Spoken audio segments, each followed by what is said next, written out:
దేవుని వాక్యాన్ని ధ్యానం చేద్దామండి. అపోస్తలుల కార్యములు 14వ అధ్యాయము 3వ వచనం నుంచి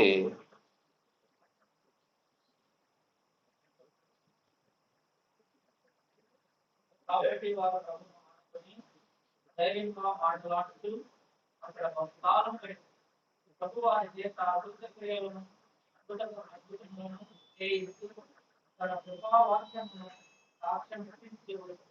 వాక్యమునకు సాక్ష్యం ఇప్పించుచూ ఉండెను. ఆ పట్టణపు సమూహంలో పేద పురుషుల కొందరు యూదులు పక్షంగానే కొందరు యోధుల పక్షంగానే ఉండేది. మరియు అన్ని జనులను యూదులను తమ భాషలతో కలిసి వారి మీద పడి వారిని అవమానపరిచి రాబోతుంది అమ్మవారిని వారి సంగతి తెలుసుకొని హృదయంలోని పట్టణములకు వృద్ధులకు ప్రదేశమును వారిపోయి అక్కడ సువార్త ప్రకటిస్తున్నది. విషయంలో 15 మాసముల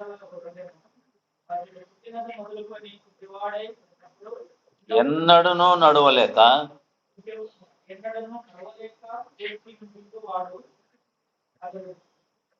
అతడు పౌలు మాటలాడుట వినెను. పౌలు అతని వైపు తేరి చూచి స్వస్థత పొందుటకు అతనికి విశ్వాసం ఉండనని గ్రహించి, నీ పాదములు మోపి సరిగా నిలువమని బిగ్గరగా చెప్పినప్పుడు అతడు గంతులు వేసి నడవసాగాను.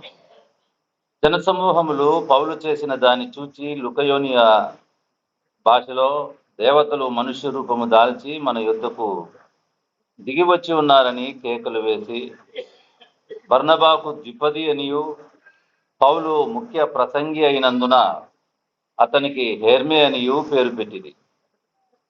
పట్టణమునకు ఎదురుగా ఉన్న ద్విపది యొక్క పూజారి ఎడ్లను పూదండలను ద్వారముల యొద్దకు తీసుకుని వచ్చి సమూహంతో కలిసి బలి అర్పింపవలనని ఉండెను. అపోస్తలులైన బర్నబాయు పౌలును ఈ సంగతి విని తమ వస్త్రములు చించుకొని సమూహంలోనికి చొరబడి, అయ్యలారా, మీరెందుకు ఇలాగు చేయుచున్నారు? మేము కూడా మీ స్వభావం గల నరులమే. మీరు ఈ వ్యర్థమైన వాటిని విడిచిపెట్టి ఆకాశమును, భూమిని, సముద్రమును, వాటిలో ఉండు సమస్తమును సృజించిన జీవము గల దేవుని వైపు తిరగవలెనని మీకు సువార్త ప్రకటించుచూ ఉన్నాము. ఆయన గత కాలములలో సమస్త జనులను తమ తమ మార్గంలో యందు నడవనిచ్చెను. అయినను ఆయన ఆకాశం నుండి మీకు వర్షమును బలవంతములైన ఋతువులను దయచేయచు, ఆహారం అనుగ్రహించుచు, ఉల్లాసముతో మీ హృదయములను నింపుచు, మేలు చేయుట చేత తన్ను గూర్చి సాక్ష్యము లేకుండా చేయలేదని బిగ్గరగా చెప్పింది. ప్రార్థన చేసుకున్నాం. జీవాధిపతి అయిన మా ప్రభువ, వాక్యమును నైనా సంఘము క్షేమం కొరకై మీరు దీవించి మాకు దయచేసినందుకై మీకు స్తోత్రాలు. వివరించడంలో నాకు తగిన కృప దయచేయండి, బలపరచండి, సహాయం చేయమని మా ప్రభువైన యేసుక్రీస్తు నామమున ప్రార్థన చేసి ధ్యానం చేస్తూ ఉన్నాం తండ్రి, ఆమేన్.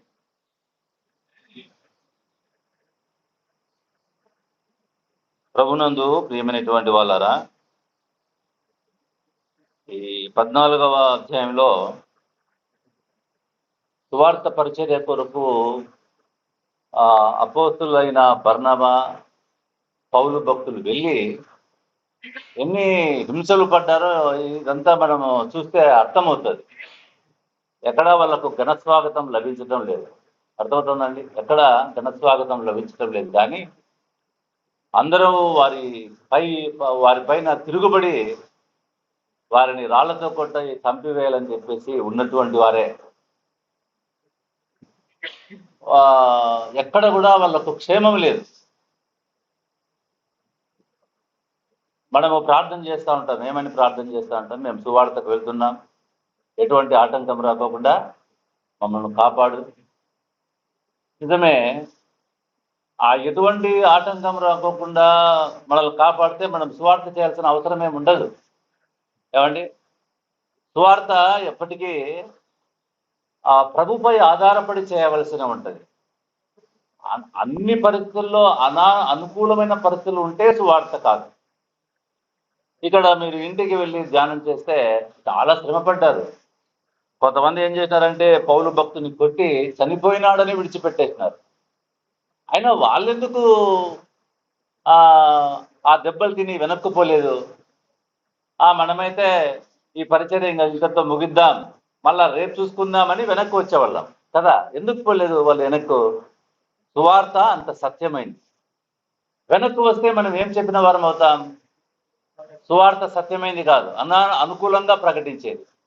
ఏమండి, సువార్త అంత సత్యమైంది కాబట్టే వారు ప్రాణం పెట్టడానికైనా, వారితో దెబ్బలు తినడానికైనా, వారితో అవమానింపబడ్డానికైనా వారు సిద్ధపడ్డారు. ఎందుకు? వారు అంగీకరించిన సువార్త అంత శక్తివంతమైంది, వారు అంగీకరించిన సువార్త అంత బలమైంది. లేకపోతే బలమైంది కాకపోతే మనకు ఇష్టం లేని వాటి కోసం మనం ఏం ప్రయాసపడతాం చెప్పండి? మనకు ఇష్టమైనది ఏదైనా కావాలన్నప్పుడు మనం ఏం చేస్తాం? ఎంత శ్రమైనా మనం పడతాం.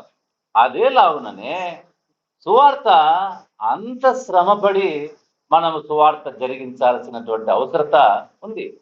సువార్తకు రాకమునిపే కొంతమంది భయాందోళన, వాళ్ళు అక్కడ గుంపున్నారు, వీళ్ళు అక్కడ గుంపున్నారు. ప్రభు సమర్థుడు. ఒకవేళ మనము దెబ్బలు తిన్నా, ఏమండి, ఆ సువార్త ఫలించేలాగున ప్రభు దీవిస్తాడు. పొలము దున్నకుండా, పొలము చుట్టూ కంచె వేయకోకుండా, పొలము దున్నకుండా, ఏమండి, ఆ ఇత్తనాలను కప్పివేయకుండా, వర్షము రాకుండా పొలం ఫలించదండి. వ్యవసాయకుడు ఎంతో కష్టపడాలి. ఎందుకు కష్టపడుతున్నాడు? ఊరికే వెళ్ళి ఇష్టానుసారం విత్తనాలు వేసి వచ్చేస్తున్నాడా? ఎంత కష్టమో తెలుసునా? అంటే అర్థం ఏంటి? కష్టపడకుండా పంట రాదండి. కష్టపడకుండా సువార్తలో ఆత్మలను మనము సంపాదించలేమండి. వాళ్ళు అంతగా కష్టపడ్డారు. అందుకనే వాళ్లకు ప్రభువు కూడా వాళ్ళకు సహకారుడుగా ఉన్నాడు. చూద్దాం 14వ అధ్యాయము 3వ వచనం చదువుతున్నాను.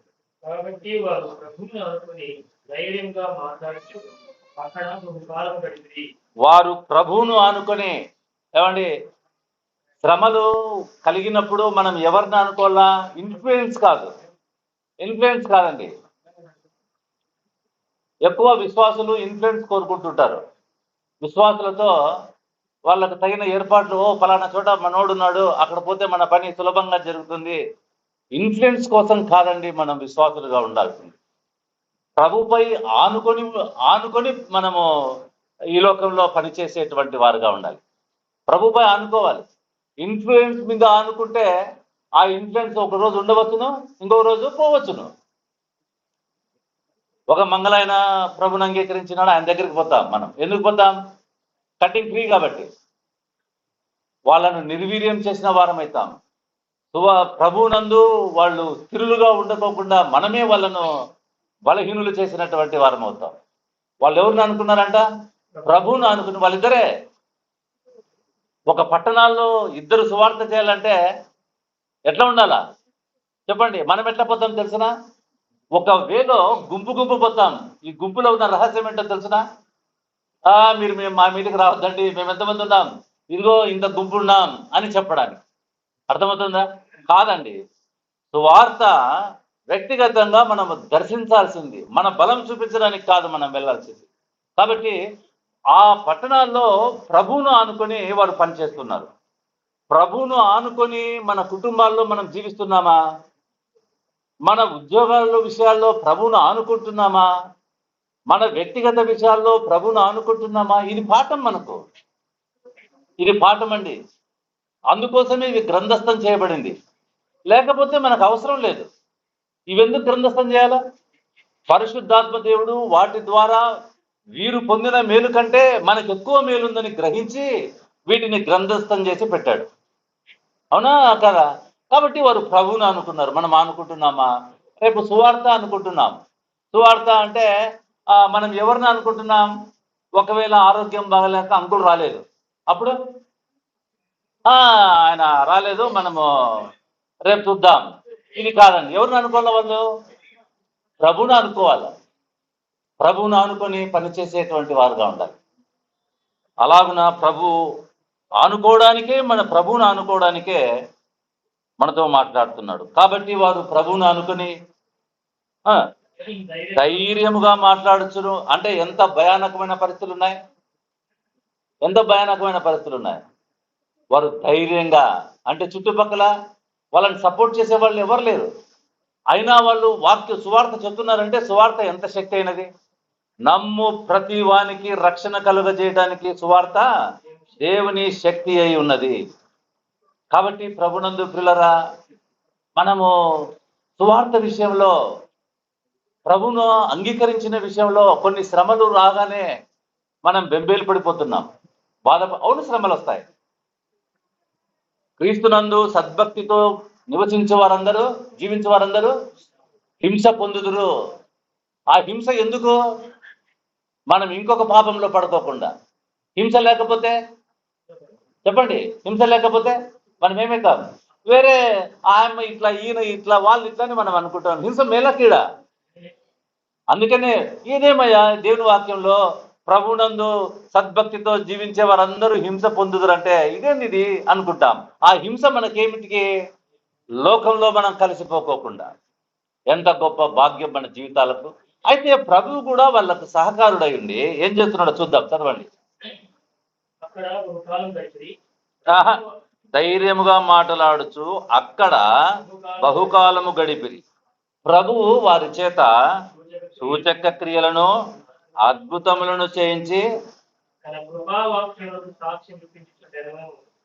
చేసినాడా? చేయించి తన కృపావాక్యమునకు సువార్త, స్వస్థత కాదు, సువార్త కాదు, స్వస్థతలు వేరు. ఎక్కడ కూడా ప్రభువు చేసిన స్వస్థతలకు సువార్త జోడించబడలేదు. అర్థమవుతుందంటే సువార్త వేరు. అయితే ఈ స్వస్థతలు, అద్భుతాలు దేనికి? తన కృపావాక్యానికి సాక్ష్యం అండి. తన కృపావాక్యానికి అవును, ఆ వాక్యము సత్యము అని చెప్పడానికి కొన్నిసార్లు ప్రభు కొన్ని సాక్ష్యాలు ఇప్పిస్తున్నాడు, అద్భుతముల ద్వారా, మహత్కార్యముల ద్వారా. ఏమండి? అద్భుతాల ద్వారా. అంతేకాని అద్భుతాలని కంటిన్యూషన్ కాదండి. అర్థమవుతుందా? ఆ అద్భుతం దేనికి? ఆహా, ఓహో అని చప్పట్లు కొట్టడానికి కాదు. మీరు ఇంతకు మునుపు ఏ సువార్త విన్నారో ఆ సువార్త సత్యమైంది అని చెప్పడానికి సాక్ష్యం అదే. అంతేకాని మనం ఏం చేస్తున్నాం? సువార్త పైన కాకుండా అద్భుతాల పైన ఆధారపడుతున్నాం. దేవుడు ఎంత గొప్ప అద్భుతం చేసినాడు. ఈరోజు మనము 4 ఏళ్ళు నోట్లోకి పోవడం కూడా అద్భుతమే. ఈరోజు గాలి పీలవడం కూడా అద్భుతమే. ఈరోజు సృష్టిలో ఉండడం కూడా అద్భుతమే. అద్భుతం కాదు ఏది లేదండి. దేవుడు కూడా సాక్ష్యం ఇప్పిస్తూ ఉన్నాడు కృపావాక్యానికి. అందుకని వారు దేవునిపై ఆనుకొని ఆ ప్రాంతాల్లో సువార్తను జరిగిస్తున్నారండి. మనం కూడా సంఘము అటువంటి సువార్తను మనము జరిగించేటువంటి, ఏదో తంతుగా మనం వెళ్ళడానికి కాదు. ఏమండి? ఇది సంఘంలో ఇది ఒక పార్ట్ అని మనం వెళ్ళడం కాదు. ఇది ప్రభు మనకు అనుగ్రహించిన గొప్ప భాగ్యమని మనం బయలుదేరాలి. ఆ భాగ్యంలో మనలను పాత్రులుగా చేసిన ప్రభువుకు స్తోత్రం చెల్లించి వచ్చే ప్రతి ఒక్కరు కూడా ఎవరిని అనుకొని రావాలి? ప్రభువుని అనుకో. మేము 5 మంది యంగ్స్టర్స్ ఉన్నాంలే, ఎవరు వచ్చినా మేము ఎదుర్కొంటాంలే. మనం ఆడ ఫైట్ చేయడానికి పోవడం లేదండి. ఆడ వీలైతే దెబ్బలు తినడానికి, కొట్టిన వాళ్ళను తిరిగి కొట్టడానికి మనం వెళ్తాంలే, వాదులాటలకు వెళ్తాంలే. అర్థమవుతుందండి? కేవలం సువార్తను ప్రకటించడానికే మనం వెళ్తున్నామండి. కాబట్టి దెబ్బలు తినడానికే మనం పోతున్నప్పుడు మనకు ఇక యంగ్స్టర్స్ దేనికి చెప్పండి? ప్రభువును పరిచయం చేయడానికి వెళ్తున్నప్పుడు ఈ లోక సంబంధమైన బలం మనకు దేనికి? వారు దేవుణ్ణి, ప్రభువును అనుకొని వారు ఉండగా ప్రభు వారు చెప్పే వాక్యానికి సాక్ష్యం ఇప్పిస్తున్నాడు. మనం కూడా ప్రభు వాక్యానికి ఆధారం చేసుకొని వెళ్తే మనం చెప్పేటువంటి వాక్యానికి ఆయన కూడా సాక్ష్యం ఇస్తాడు. ఆ సాక్ష్యం మన జీవితాల్లో మనం పొందాలి అంటే సంఘముగా మనం సువార్తకు మనం బయలుదేరేటువంటి వారుగా మనం ఉండాలి. మంచిది. ఆ పట్టణపు జన ప్రముఖంలో భేదములు పుట్టగా ఉమ్, కొందరు యూదుల పక్షముగాను కొందరు అపోస్తుల పక్షముగాను ఉంది. ఉమ్, మరియు అన్యజనులను యూదులను తమ అధికారులతో కలిసి వారి మీద పడి వారిని అవమానపరిచి రాళ్ళు రుబ్బి చంపవలని ఉంది. ఉమ్. వారు ఆ సంగతి తెలుసుకుని లుకయోనియాలోని పట్టణములో లుస్త్రకును దెర్బేకును చుట్టుపక్కల ప్రదేశములకును పారిపోయి వాళ్ళు ఎట్లా అండి ఎంత ప్రాణభయ సువార్త చెప్పడానికి పారిపోయినారండి. మనలను రెడ్ కార్పెట్ పరిసి ఇన్వైట్ చేసే వాళ్ళు ఎవరు ఉండరు. ఎందుకంటే సువార్త తప్పకుండా ఫలిస్తుంది. సువార్త ఆ విత్తనము మంచిదైతే ఏమండి, విత్తనము మంచిదైతే వర్షం రాకమానదు, ఆ విత్తనము ఫలించక మానదు. అందుకని సువార్త సత్యం మాత్రమే ప్రకటించాలి. మనం వెళ్ళి ప్రభుని నమ్ముకో మీ అప్పులు తీరుతాయి, ప్రభుని నమ్ముకో మీ భార్య భర్తల మధ్యలో గొడవలు తీరుతాయి, ప్రభుని నమ్ముకో, అవి కాదండి. సువార్త సత్యాన్ని మనం అంగీకరిస్తే మనకి ఏం కావాలో మనం ఏం చేయాలో ప్రభు నడిపిస్తాడు. వీఆర్ అండర్ హిస్ కంట్రోల్ అన్నమాట. ఆయన కంట్రోల్లో ఉంటాం. మనం ఏం చేయాలా, మనం ఏం చేయకూడదు, ఆయన నడిపింపు ఉంటుంది. ఆయన నడిపింపు ఎప్పుడు ఉండదు? సువార్తలోనికి రానంత వరకు ఆయన నడిపింపు ఉండదండి. ఆయన నడిపింపు కావాలంటే మీరు సువార్త సత్యమందు స్థిరంగా ఉండాలండి. ఏమండి, సువార్త సత్యమందు, సువార్త ఏంటి? పునాది. ఒక ఇంటికి పునాది ఎట్లనో ఒక విశ్వాసికి పునాది సువార్తనే. ఆ సువార్త క్రమమైతే నీవు దుర్బోధల పైన ఆధారపడవండి. మంచిది. వారు పారిపోయి ఏం ప్రకటిస్తున్నారట? దేవుణ్ణి ప్రకటిస్తున్నారా, సువార్త ప్రకటిస్తున్నారా? వారు సువార్త ప్రకటిస్తున్నారు. సువార్త ఏంటో మళ్ళా మనం ధ్యానం చేద్దాం. 7వ వచనం. అతడు పుట్టినది మొదలుకొని కుంటివాడై ఎన్నడూ నడవలేక కూర్చుని ఉండేవాడు. అతడు పౌలు మాట్లాడుచుండు. చాలు. లుస్త్రా అనే పట్టణానికి వచ్చినారు వాళ్ళు. పట్టణానికి వచ్చినప్పుడు పుట్టినది మొదలుకొని పాదములు ఏమంట, బలహీన పాదములు గల ఒకడు ఉండెను. అతడు పుట్టినది మొదలుకొని, ఇప్పుడు మనం న్యాచురల్ గా కొంతమంది చూస్తూ ఉంటాం, అంగవైకల్యులు చూస్తూ ఉంటాం, ఇప్పుడు కూడా చూస్తున్నాం కదా. వాళ్ళు ఏమైనా బాగుపడ్డారా? వాళ్ళకి ఏమైనా వైద్యం ఉందా? అట్లే ఉండేటోళ్ళు అట్లే ఉంటారు. అంటే దీని అర్థం ఏంటి? వారు ఎన్నటెన్నటికి బాగుపడరు. అది అంతే. బలహీన పాదములు కలిగిన వాడు, కూర్చుండేవాడే కానీ నడవని వాడు. వాడిని చూసి మనం ఏమనుకుంటాం? ఎప్పుడైనా ఫ్యూచర్లో బాగవుతాడు అనుకునే వీలుందా? ఈవెందో ఒకవేళ ఆపరేషన్ చేయించినా ఆ నడక క్లారిటీగా ఉండదు. అవునా కదా? అంటే ఈ బలహీన పాదములు కలిగి పుట్టినది మొదలుకొని కుంటివాడే ఎప్పుడు కూర్చుండేటువంటి వాడు ఎన్నడూ నడవలేడు వాడు. మనం ఏం చూస్తాం? పర్మనెంట్. ఏం పర్మనెంట్? వాడు ఎన్నటికీ, మీరు చెప్పాలి, ఆన్సర్ చేయండి. ఎన్నటికీ నడవలేని వాడు ఇప్పుడు ఎన్నటికీ నడవడు. వాడు ఎన్నటికీ నడువడు. మరి మన పరిస్థితి ఏంటి? వాడు శారీరకంగా ఎన్నడూ నడవలేనటువంటి వాడు. మనము మరి నడవగలుగుతున్నాం, చూడగలుగుతున్నాం. మనకెందుకు ఈ వాక్యం? అంటే అర్థం ఏంటంటే శరీర సంబంధమైన కుంటితనము కంటే ఆత్మ సంబంధమైన కుంటితనం, ఎప్పటికీ ఎన్నటెన్నటికీ బాగుపడని కుంటితనం బహుభయంకరమైనది. అర్థమవుతుందా అండి? అందుకోసమే పరిశుద్ధాత్మ దేవుడు దీన్ని గ్రంథస్థం చేసి పెట్టాడు. వాడు కేవలం ఫిజికల్గా కుంటివాడు అంతే. మరి మనకేం ఆ పాఠం అవసరం లేదు కదా. ఎందుకు ధ్యానం చేస్తున్నాం? మనం ఆత్మీయంగా ఒకప్పుడు కుంటివారం. అంటే ఎన్నటెన్నటికీ వాడు ఏ విధంగా నడవలేడో ఎన్నటెన్నటికీ మనం కూడా మరణంలో నుండి జీవంలోనికి దాటలేదు. మన స్థితి అంతే. చదువు ఒకసారి 49 కీర్తన పేజ్ నెంబర్ చెప్పి చదువు.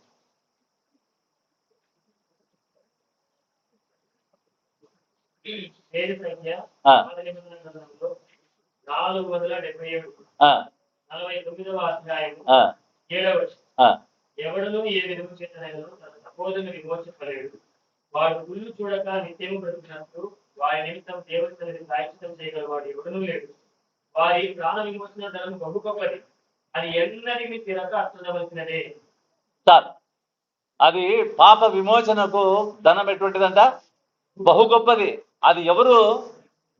మన స్థితి ఎప్పటికీ ఇంకా పాప స్థితిలో ఉండాల్సిందే. మనకు నిరీక్షణ అంటూ లేదు. మనం ఈ లోకం విడిచిన వెంటనే నిత్య నాశనం కావలసినటువంటి, అందుకోసమే మనం ఉన్నటువంటి వారం. మనం ఎన్నటన్నిటికీ ఆ కుంటివాడు ఎన్నటన్నిటికీ ఎలాగున బాగుపడడు అనుకుంటున్నామో అలాగుననే మనం కూడా ఎన్నటన్నిటికీ విమోచింపబడలేము. మన స్థితి చూడండి, ఒక రాయి లాంటి స్థితి. ఇంకా ఎఫెసీయులకు రాసినటువంటి పత్రిక 2వ అధ్యాయం 11వ వచనం. కాబట్టి మునుపు శరీర విషయంలో అవిధులైంది, శరీరమందు చేతితో చేయబడిన ఉన్నతి గలవారు అనబడిన వారి చేత ఉన్నతి లేని వారు అనబడిన మీరు ఆ కాలమందు ఇశ్రాయేలుతో తాకుడు కాక పరదేశులను. సరే, మనం చదువుకుందాం. క్రీస్తుకు దూరస్తులై ఉంటుందని మీరు జ్ఞాపకం. మనం ఎవరికి దూరస్తులమంట? అంటే మనం ఎన్నటన్నిటికీ బాగుపడని వారం, ఎన్నటన్నిటికీ బాగుపడని వారం. వాడి కుంటితనం చూడండి. ఎందుకు పరిశుద్ధాత్మ దేవుడు అక్కడ కుంటితనాన్ని బాగు చేసినాడంటే తప్పక మన ఆత్మీయ స్థితిని కూడా మార్చగలడు అని చెప్పడానికే. అందుకనే పైన ఏం చేస్తున్నాడు తెలిసిన? వారు చెప్పే వాక్యానికి అద్భుతాలు చేసి సాక్ష్యం ఇప్పిస్తున్నాడు. ఎవరు? ప్రభు. అలాగునని అదే సాక్ష్యమే ఇప్పటికీ ఆ సాక్ష్యము అమలులోనే ఉంది. ఆ సాక్ష్యం ఏంటో తెలిసిన? నీవు ఇప్పుడు వింటున్నటువంటి సువార్త అదే రీతిగానే నిన్ను పరిశుద్ధునిగా చేసింది అన్న సువార్త కొరకే ఆ లుస్త్రలో ఉన్న బలహీన పాదములు కలిగిన ఒకరిని పౌలు చూడగలిగినాడు. అంతేగాని ఇక్కడ కుంటోడు బాగైనాడు, మీరు ఎక్కడెక్కడున్న కుంటోళ్ళందరినీ పిలుచుకురండి, అది కాదు సువార్త అండి. అర్థమవుతుందండి? ఒకవేళ కుంటోళ్ళు కాకపోయినా ఈ లోకం ఎవరైనా విడవలసిందే. విడిచిన తర్వాత వాళ్ళ స్థితి ఏంటి? విమోచన ఉండదు, పాప క్షమాపణ ఉండదు. వాళ్ళు ఎప్పుడూ నిత్య నాశనంలో వాళ్ళు ఉండవలసినటువంటి వారే. అందుకనే వాడు ఎన్నిటికి కుంటివాడు. అతడు ఏం చేసినాడంటే ఒక భాగ్యం ఏమిటంటే ఏం చేసినాడంటే అతడు పౌలు మాటలాడగా వినెను. పౌలు మాటలాడగా వినెను. చూడండి, దేవుని వాక్యంలో ఉన్న అద్భుతం ఏంటో తెలుసిన? వినుట వలన విశ్వాసం కలుగును. వినుట వలన విశ్వాసం కలుగును. వానికి విశ్వాసం ఉందండి. ఎస్, నేను కూడా సాక్ష్యం ఇవ్వాలి. అందుకనే స్వస్థత పొందడానికి వానికి విశ్వాసం ఉండేదని గ్రహించి, ఎట్లా గ్రహించగలిగినాడు? వాడు సువార్తను నమ్మినాడండి. మొట్టమొదట వాడి కుంటితనం బాగ్గాక మునిపే వాడు ఏం నమ్మినాడు? ఏం సువార్త నమ్మినాడు? ఆ సువార్త ఏంటంటే ఆయన ప్రభు మన పాపముల కొరకై చనిపోయి సమాధి చేయబడి తిరిగి లేచి మన పాపములకు క్షమాపణ కలగజేసినాడు. ఇంతకు మునుపు సాక్ష్యాలు వస్తున్నాయి కదా, దేవుడు వాళ్ళకు సాక్ష్యం ఇప్పించేవాడు కదా, వాళ్ళు చెప్పిన వాక్యానికి సాక్ష్యం ఇప్పించేవాడు కదా. వీడికి కూడా సాక్ష్యం ఇప్పించడానికి వీడు లేచి నడిస్తే వానికి సాక్ష్యం ఏంటి? నీ పాపములు క్షమించబడ్డాయి, నీ పాపములు. అది మనకు పాఠం ఏంటి? మనకేమంటే మనం ఆత్మీయంగా దేవునికి దూరస్తులమైన మనలను మన ప్రభు అయిన యేసుక్రీస్తు వారు మన పాపముల కొరకై చనిపోయి సమాధి చేయబడి మనలను దేవుని అయిన తండ్రి అయిన దేవునితో సమాధానపరిచినాడు. ఏమండి, మనలను ఏం చేసినట్ట? సమాధానపరిచినాడు. ప్రభునందు ప్రేమైనటువంటి వాళ్ళరా, వానికి స్వస్థత పొందటానికి విశ్వాసం ఉండనని గ్రహించి వారు ముందు ఏం నమ్మినాడు? సువార్త నమ్మినాడండి. నమ్మి వాడు ఏం చేసుకుంటున్నాడు తెలిసిన? అవును, నా పాపాలు క్షమించబడని తెలియడానికి నేను కూడా సాక్ష్యం ఇవ్వాలా అనుకుని ఆశపడ్డాడేమో. అందుకనే పౌలు భక్తుడు వాడిని చూచి, నీవు లేచి నీ పాదములు సరిగా మోపి నువ్వు లేచి నిలబడు అన్నాడు. వాడేం చేసినాడు? వాడు పౌలుని అడగలే, నేను స్వస్థత పడ్డానా అని పౌలును అడగలేదండి. అడిగినాడా? నువ్వైతే ఏం చేసింది కదండి? నా పాదాలు కుంటివి కదా, నేనెట్లా నడుస్తానని అని అడిగేదాన్ని కదా. కానీ వాడు లేచి నడిచాడండి. ప్రభు పెద్దలు చెప్పిన మాటకు వాడు లోబడ్డాడండి. ప్రభు వాక్యం చెప్తూ ఉంటుండగా మనం కూడా ఇమీడియట్ గా రెస్పాండ్ కావాలండి.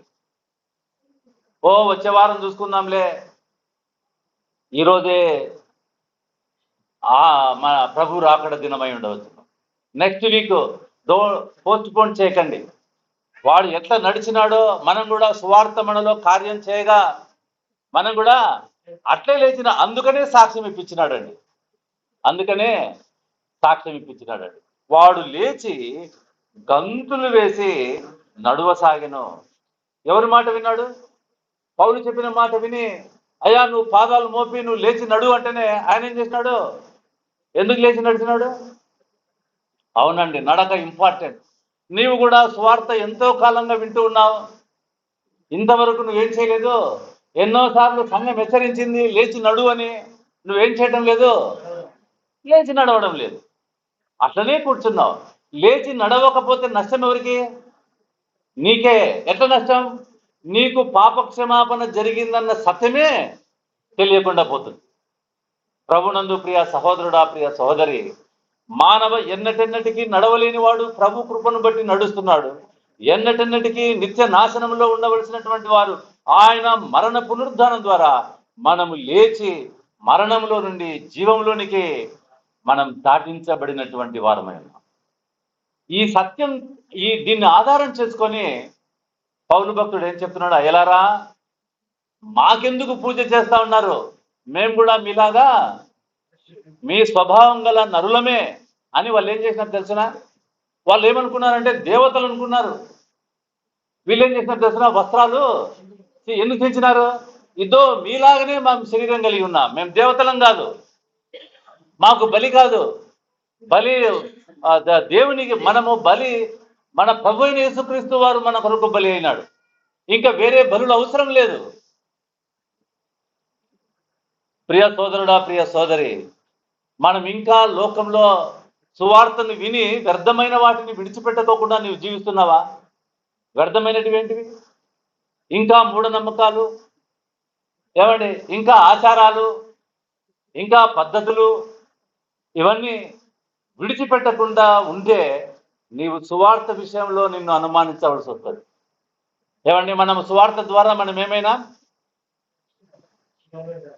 సువార్త ద్వారా మనం చనిపోయినామండి.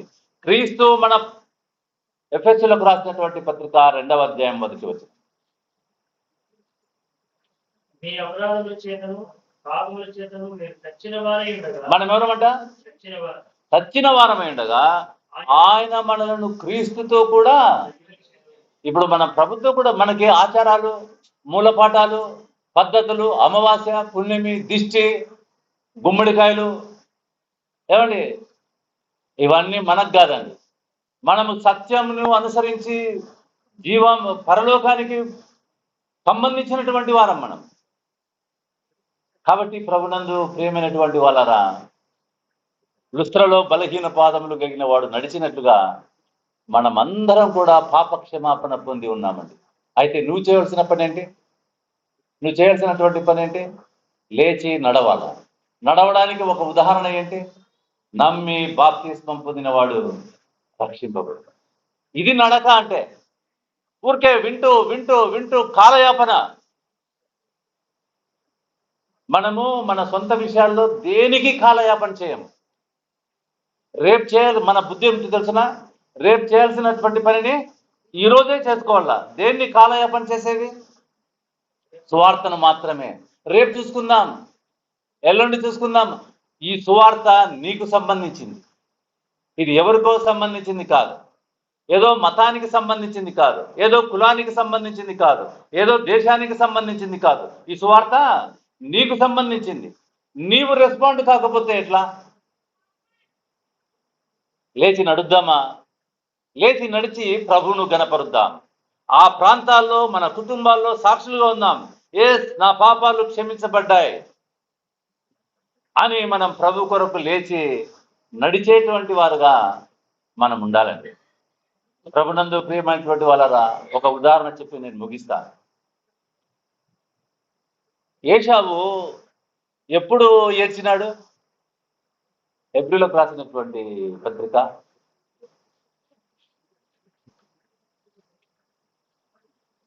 పేజ్ నంబర్ చెప్పండి. 208 చెప్పురా పేజ్ నంబరు, పక్కన చెప్పు. 12వ అధ్యాయం ఆ, 16. ఆ.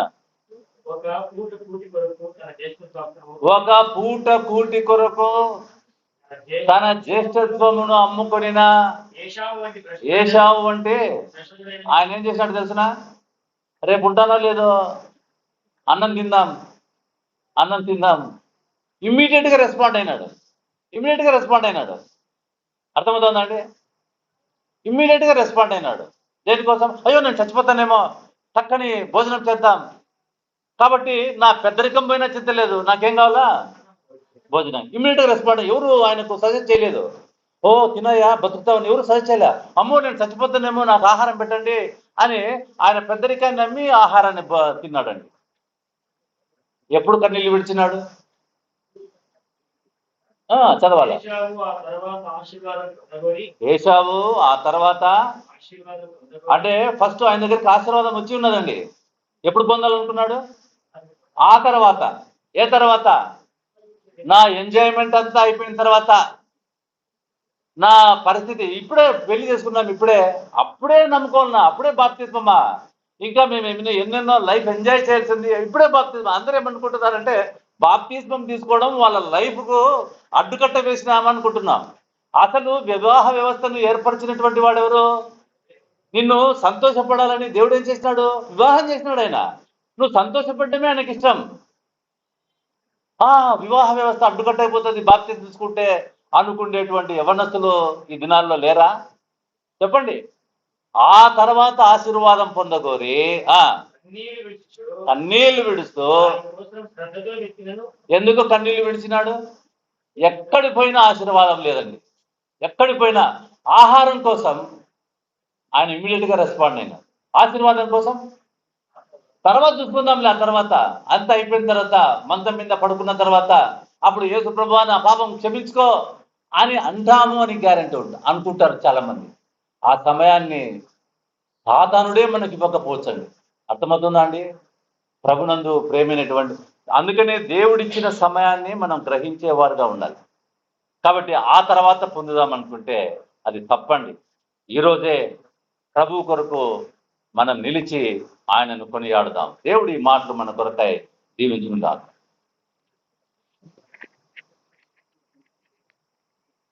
ప్రార్థన. జీవాధిపతి అయిన మా ప్రభువా, మీ పరిశుద్ధమైన నామానికి స్తోత్రం. నన్ను బలపరిచి అయినా వాక్యాన్ని మీరు మాట్లాడింపచేసింది మీకు స్తోత్రం. ఎవరైనా నైనా లేచి నడిచేవారు ఉంటే వారిని మీ కృపా వాక్యానికి సాక్ష్యంగా లేచి వారు నడవడానికి సహాయం చేయండి. మరణంలో నుంచి జీవంలోనికి దాటున్నామని మేము గ్రహిస్తేమి నైనా కృప దయచేసి బలపరచండి నైనా. మరి సంఘము సాయంత్రం కూడుకొని సువార్త దినాల కొరకు మేము ఆలోచన చేయలాగున మీ కృప మాకు దయచేస్తారని మా ప్రభువైన యేసుక్రీస్తు నామమున ప్రార్థన చేసి బ్రతిమాలుకొని వేడుకుంటూ ఉన్నాం తండ్రి. ఆమేన్. అందరికీ అది